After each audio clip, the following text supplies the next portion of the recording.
I think one of the most flawed ways to view filmmaking is as a competition. And I don't blame people for seeing it this way, because I think a lot of the way the industry is set up makes you look at filmmaking as a competition. You know, literally the main path to get your film distributed and seen, at least historically, was a film festival where you have to pay to submit, and then you're judged against a bunch of the other films, and then you can't help but feel you lost when you get that rejection letter out to some better films than yours. And you know, it's a age-old saying, comparison is the thief of joy, but I really think it's true.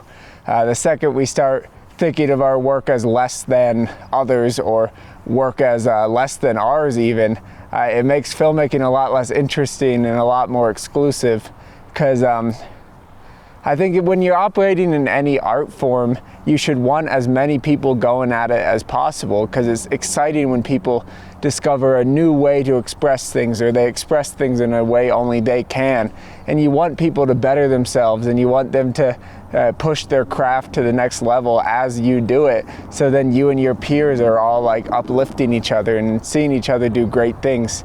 And I think the in circle of like Hollywood, and even like independent Hollywood, you know, that prestige indie space, is like an in group, and it definitely feels like you have to, you know, I don't know, burn a couple bridges to get there, or kick down the ladder once you're up there.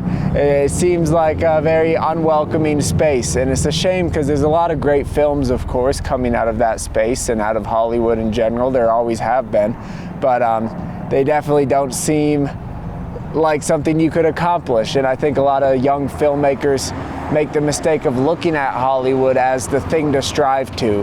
And when you shoot your first film on a Handycam, or you shoot your first film on a DSLR, and it doesn't look or sound or is lit as well as a Hollywood movie, people get down on themselves, because it's like, I'm never gonna get there.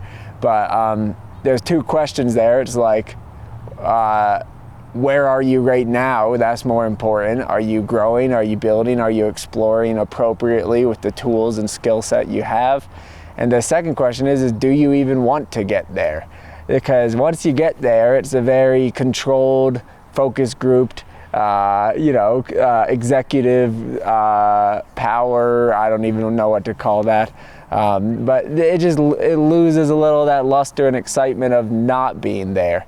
And I think we often betray ourselves by viewing our current step as a stepping stone towards something greater, and comparing ourselves to our future desired selves, because our current selves is exciting too. We're doing what we can do, and we're doing what we could only do right now. You know, I look at some of my early features, like We Are Sasquatch. My first movie was this like super improvised, handycam, goofy, like family movie about Sasquatches, and it's just this goofy time, and I don't think I could get my brain there anymore. I think when it comes to feature filmmaking, I'm either leaning really heavily into stuff that's more grounded, or leaning really heavily into really fast-paced, like the Oscar movies, done really fast. But I'm so glad that I was ambitious, and I didn't doubt myself, and I didn't view that first feature as a mere stepping stone, and I gave it my all, because I couldn't make that anymore. And same goes for every feature since then. They're such indicative of that time of my life, and also that time in my skill set, and how I was able to capture my craft at the time. And I think another mistake people make with viewing filmmaking as a competition is that they view it as a competition with themselves. I think we're always trying to make our best thing, you know, and I think that really makes us look down on our past work, or put our past work on a pedestal, and then we kneecap ourselves and never make something again, because we're always in competition with this, you know, supposed peak. You know, I've had some amazing films in my filmography that I'm really proud of, that I don't think I've surpassed in a lot of levels. Like, I think Pretend That You Love Me in a lot of ways is still my best feature, and rather than like letting that make me stop making features entirely, I just view it as like, I'm really proud I accomplished that, and this next feature, this next thing doesn't have to get to that level, and that's okay. I've seen so many people, so many great friends of mine shoot films that never see the light of day because they're constantly comparing it to this level that they just might not be at yet, or maybe this film didn't quite hit on all cylinders, so they're in competition with this hypothetical version of this film that doesn't and can't exist. So, you know, a film could die in the editing room because it is in competition with a version of itself from made up universe where it's perfect, when filmmaking shouldn't be perfect, or it isn't perfect.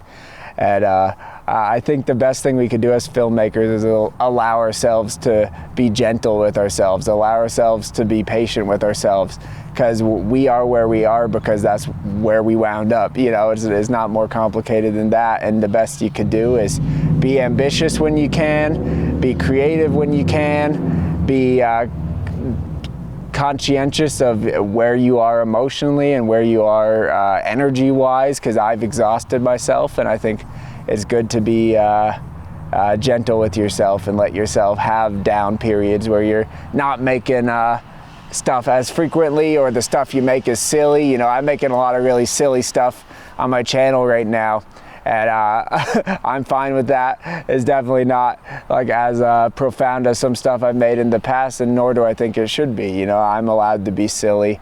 I'm allowed to just goof around and laugh with my friends, as well as I'm allowed to make really emotional, sincere works of art. I think, you know, people are multiplicitous. It's okay to make the silliest shit post one day and then spend a year on a really personal feature. You know, both can exist, and if anything, both make you a richer, more fulfilled artist, because you're not pigeonholing yourself into one thing that you perceive to be superior or more worthy, I guess. I don't know.